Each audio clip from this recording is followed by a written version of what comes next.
আসসালামু আলাইকুম। সো রাজনৈতিক যে পরিবর্তন বাংলাদেশে আসছে, আমি রাজনৈতিক পরিবর্তন বলবো না, টোটাল মানুষের দৃষ্টিভঙ্গির একটা পরিবর্তন আসছে। সেই পরিবর্তন নিয়ে আমি একটু কথা বলতে চাচ্ছি। তো সেটা আসলে কি? রাজনৈতিক পরিবর্তন বা দৃষ্টিভঙ্গির পরিবর্তন, এই জিনিসটা কি? দৃষ্টিভঙ্গি নিয়ে আমি গত ভিডিওতে বলেছি। তো এখন যেটা বলতে চাই সেটা হলো, একটা গল্প দিয়ে বলি। চেঙ্গিস খানে তো সবাই চেনেন। Genghis Khan. তো চেঙ্গিস খান কিন্তু এত নিষ্ঠুর ছিলেন না। ওই সময় মঙ্গোলিয়ার যে প্রেক্ষাপটটা ছিল সেটা হলো যে ওই মরুভূমি ছিল, বন জঙ্গল, কিছুক্ষণ পরে কিছু গ্রাম, কিছু মাইল পরে একটা গ্রাম, সেখানে একটা বসতি, এরপর আবার আরেকটা বসতি, আবার আর একটা বসতি, এবং এর মাঝে বেশ অনেক দূর। চলাফেরাটা ওই রকম ছিল। তো চেঙ্গিস খান কিন্তু খুব কম বয়সে, 11 বয়সে বিয়ে করছিলেন। যাই হোক, বিভিন্ন কারণে, তার শ্বশুর বাড়ির সমস্যা, বিভিন্ন কারণে চেঙ্গিস খান, তার স্ত্রীর উপর অন্যায় বা বিভিন্ন কারণে চেঙ্গিস খান এক সময় গোত্রের প্রধান হয়। এবং তারপর চেঙ্গিস খান মোটামুটি জয় করা শুরু করে। তো চেঙ্গিস খান এক একটা জায়গা জয় করতে, এক একটা এলাকা জয় করতে, করার পরে দেখা যেত যে তার যে সৈন্যরা, ওই সৈন্যরা পুরাই একদম মানুষ মেরে, গরু ছাগল গাছপালা কেটে একদম অস্থির করে ফেলতো। চেঙ্গিস খান বলে যে এটা হবে না, তোমরা এটা করতে পারবা না, তোমরা জয় করছো, এরপরে ওদেরকে মারতে হবে কেন? তোমরা গাছ কেটে ফেলো, তোমরা গরু ছাগল মেরে ফেলো কেন? গরু ছাগলের অপরাধ কি? ঘোড়ার অপরাধ কি? তারপরে দেখা গেল যে চেঙ্গিস খানের রাজ্য জয়ের সংখ্যা কমে গেল। কারণ কি? কারণ হলো যে ওই সময় যেসব আশেপাশে যেসব গোত্রের মানুষদেরকে চেঙ্গিস খান তার সেনাবাহিনীতে যোগদান দিয়ে যোগদান দেওয়ার দেওয়ার জন্য নির্বাচিত করতেন, তারা হলো, তাদের যে কিছু বৈশিষ্ট্য ছিল, তারা খুব দরিদ্র ছিল এবং তারা খুব হিংস্র ছিল।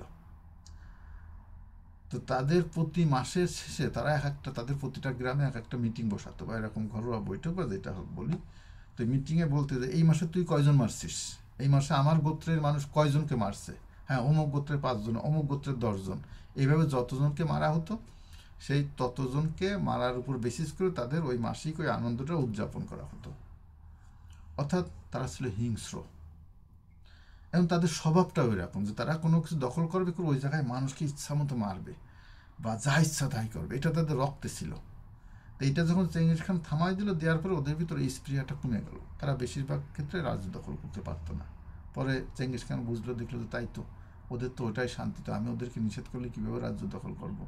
তারপরে তাদেরকে অনুমতি দিল যে আচ্ছা ঠিক আছে, যা, তোরা যা ইচ্ছা তাই কর। তারপর শোনেন যে বাগদাদে যখন আক্রমণ হলো 56 সালে, 1300-1256 বা 54 সালে, বাগদাদের মানুষ, পশু পাখি, গরু ছাগল সব পুরাই একাকার করে ফেললো। বাগদাদের যে লাইব্রেরি ছিল, লাইব্রেরির যে বই সব ফোরাত নদীতে ফেলে দিল, এবং কয়েকদিন নাকি নদীর পানি কালো ছিল, এত বই ছিল। যাই হোক, সেটা পরের কথা। আর আমি বলতে চাচ্ছি কি যে চেঙ্গিস খান নিষ্ঠুর হয়েছে কিন্তু তার সৈন্যদের কারণে। অর্থাৎ সাধারণ জনগণ বা সমর্থকরা যদি আপনার নিয়মের ভিতর না থাকে, তাহলে আপনি কিন্তু জয় করতে পারবেন না। এখন চেঙ্গিস খানের সৈন্যরা ছিল বর্বর, তাই চেঙ্গিস খান বর্বর হয়েছে। সে চেঙ্গিস খানের গল্প তো 1200 সালের দিকে, এখন তো সেই সময় নাই। এখন যদি আপনি চেঙ্গিস খান হতে চান, আপনি চেঙ্গিস খান হতে পারবেন না, টিকতে পারবেন না। চেঙ্গিস খানও পারে নাই, মাত্র 100 বছর ইউরোপ পর্যন্ত দখল করে 100 বছর পর সব শেষ, পুরা ভ্যানিস। তার নিজের ভিতর থেকে বারকা খান তার নিজের বংশের ভিতর থেকেই মুসলমান হয়ে তারপরে মুসলমানদের পিছনে দাঁড়ায়। এখন পারবেন না ওইটা। চেঙ্গিস খান হতে চেয়েছিলেন, শেখ হাসিনা পারেন নাই। তার বর্বর একদল সমর্থক ছিল, তারা যত বর্বর হতে চেয়েছে শেখ হাসিনা তত বর্বর হওয়ার পারমিশন দিছে, কিন্তু পারে নাই। তো আমি আজকালকার রাজনীতিবিদদের ভিতর সেটা দেখছি। যদি একটা পার্থক্য দেখি, দেখেন বিএনপি, আমার প্রিয় দল, বিএনপি তৃণমূলের মানুষগুলো এতদিন অন্যায় অত্যাচারে অতিষ্ঠ। তাদের ঘর বাড়ি টাকা পয়সা লুটপাট কেস কাটটা একদম পুরো লাইফ অতিষ্ঠ। তো তারা চেঙ্গিস খানের ওই ক্ষুধার্ত সৈন্যবাহিনীর সদস্যদের মতো তাদের অবস্থা। তো যখনই পরিস্থিতিটা পরিবর্তন হয়েছে, তারা কিন্তু সঙ্গে সঙ্গে ওই আগের ফরম্যাটে ওখানে দখল টখল এইসব শুরু করে দিয়েছে। তো সেটা তারা করবে, মানুষের নিয়ম অনুযায়ী। মানুষ যখন অভাবগ্রস্ত থাকে, অত্যাচারিত হয়, একটা অত্যাচারের পরের থেকে তারা মুক্তি পায়, তারপর তাদের ভিতর প্রতিশোধী স্পৃহা, তাদের ভিতর অর্থনৈতিক স্পৃহা, এগুলো জাগবে। এগুলো হিউম্যান নেচার। আমি এগুলোকে কোনো দোষ দিচ্ছি না। আমি দোষ দিই বিএনপির উচ্চ পর্যায় থেকে কিছু লোককে বহিষ্কার করা ছাড়া আর কি করছে বলেন। ধরেন আমি বিএনপি জেলা কমিটির সভাপতি, আমি একটা দুর্নীতি করলাম, আমাকে বহিষ্কার করে দিল, তাতে কি হলো? ওখানে কি আমার কোনো প্রভাব কমে গেল? না। আমি নাই, সেক্রেটারি আছে আমার পরিচিত, বা ওই দলের ওই কমিটির বেশিরভাগই আমার পরিচিত, হয় আমার মামাতো ভাই, খালাতো ভাই, প্রতিবেশী, বন্ধু বা চাচা বা সবাই। এবং সবাই জানে যে এখন বহিষ্কার করছে মানুষের মুখ রক্ষা করার জন্য, কয়েকদিন পরে আবার ঠিক হয়ে যাবে। এইভাবে আমি যতদিন দেখছি এইভাবে দেখে আসছি।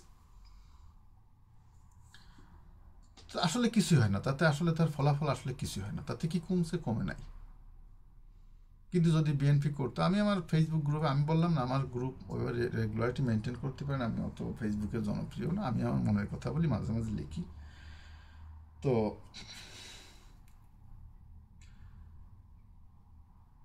কি করতে পারতো বিএনপি? আমি বলতাম ওখানে বিএনপি যদি কেন্দ্রীয়ভাবে একটা কমিটি করতো, কমিটি করে করে প্রতিটা জেলায় জেলায় গিয়ে একটা সভা করতো বা করতো, করে যদি বলতো যে এখন যা যা যে যা করতেছে আমলনামা ম্যানেজ করে নেক্সট বার নমিনেশন দেওয়া হবে, এমপি ইলেকশনের, উপজেলা, জেলা বা যা যা আছে ইউনিয়ন, এসব ইলেকশন দেওয়া হবে। এটা জাস্ট একটা জিনিস মাথায় রেখে, এটা তারেক জিয়াউর রহমানের কড়া বার্তা। ওনার বার্তা আসলেই তাই, ওনার বার্তা আসলেই তাই।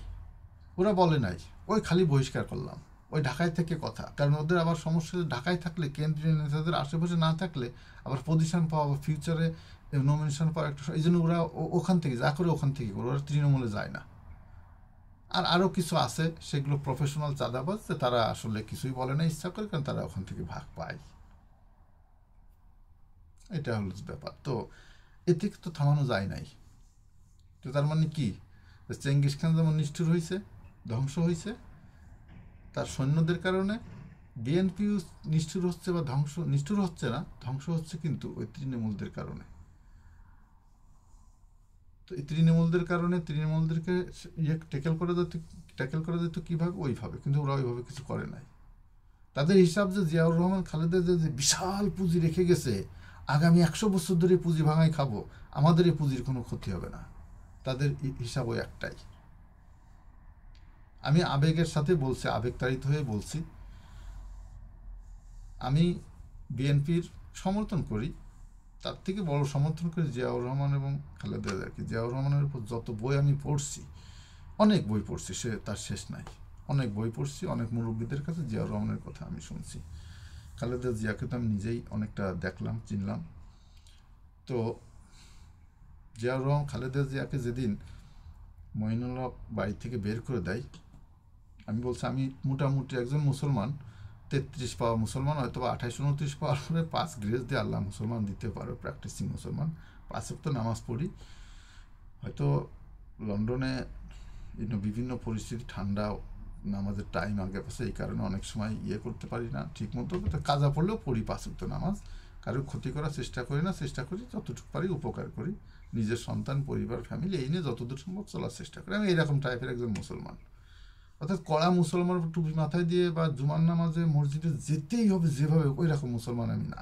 সুযোগ পেলে যাই, না অত চেষ্টা করি না, এরকম। তো যেদিন খালেদা জিয়াকে মঈনুল রোডের বাসা থেকে নিয়ে যায় বিতাড়িত করে, ওই দিন ওয়াদা করছিলাম যে যদি খালেদা জিয়া কোনোদিন মুক্তি পায়, এবং তারপরে আবার যখন তাকে জেল হয় মুক্তি পায়, যদি আবার জনগণের মাঝে হাসি মুখে ফিরে আসতে পারে, ওই দিন আমি 50 রাকাত নফল নামাজ পড়ব।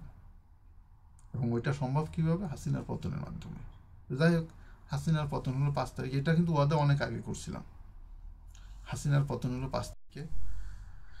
6 তারিখেই খালেদা জিয়ার মুক্তি হলো, এবং ওই দিনই আমি 50 রাকাত নফল নামাজ পড়ে দিয়েছিলাম। আমি জানি না নামাজ কবুল হয়েছে কিনা, আমার মনের প্রশান্তির কারণে। আবার যেদিন খালেদা জিয়াকে সেনাকুঞ্জে ভবনে সম্মানিত করে সেনাবাহিনী,